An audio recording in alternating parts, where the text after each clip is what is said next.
This is WKAR. I'm Sophia Salaby. Students have returned to Michigan State University's campus for fall classes, and President Kevin Guskiewicz is starting his second full year leading the school.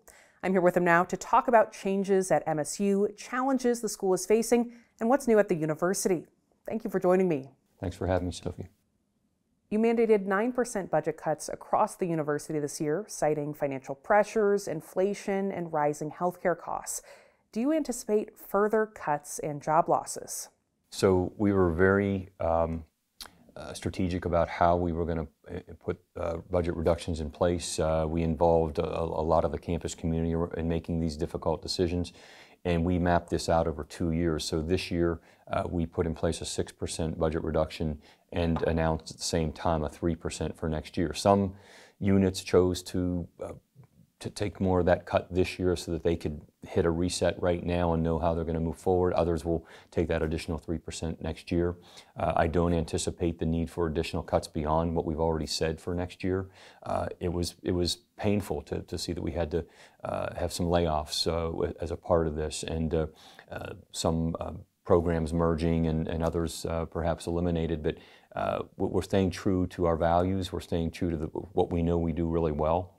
And we want to try to be able to put more resource toward those as we hear what the needs of the community and the needs of our students. You've been on Capitol Hill this year lobbying against federal budget cuts for research funding. Do you find the attitude among lawmakers and policymakers has changed when it comes to putting money towards universities?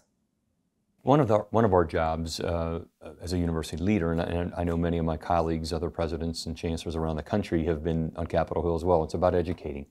And I've had very constructive meetings with our Michigan congressional leaders as they've invited me in to talk about this. I'll be doing this again in a few weeks, and helping to educate them and talking about the important partnership between America's leading research universities, of which Michigan State is one of those, and the way in which when we partner with the federal government, we are in fact maintaining our competitiveness as a nation.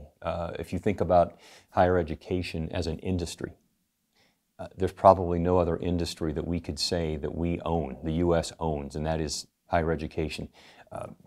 People from all over the world want to come and study in Americans, our great universities, and so we've got to maintain our, that competitive advantage and new discoveries so that we can lead as a nation. Many universities have faced federal pressure to change policies related to diversity, equity, and inclusion initiatives in order to maintain funding. I noticed in this new strategic plan, a DEI priority has been shifted to be called Access, Opportunity, and Excellence. And I will say the goals themselves within the plan are generally the same with just these different terms. So what went into that decision-making process for this shift?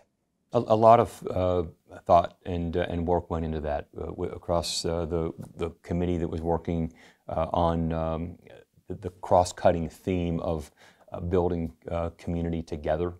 And that is one of the cross-cutting themes that, as you look closely, I'm calling it our green print. It's one figure that's in that plan that I really like, and I'm referring to it as a green print because it takes those 6, what I think were viewed as isolated priorities in the original plan from 4 years ago, and it links them 2 or 3 at a time, building community together. And I think it better defines what it is that we are trying to do to provide access to as many students who can come to Michigan State and thrive while they're here, make sure we've got the success initiatives in place for them to become leaders and to go on to do great things when they graduate. So I'm pleased with where we are, and I think it better defines exactly what it is that we're aiming for. How do you plan to protect MSU's international students? Sure. I mean, we are proud of the fact that we bring a lot of international students here. I think it helps to contribute to our curriculum comes to life when there's different lived experiences of students from all over the world and from different lived experiences and backgrounds can help that curriculum come to life. But and fortunately, we haven't seen a significant decline in the number of international students this year as we've seen at some of our peer institutions. I hope there will be opportunities for them to stay beyond the 4 years that they're here, or 5 years, whatever it takes, because I do think that they have opportunities to contribute to society, broadly speaking, and so we'll see.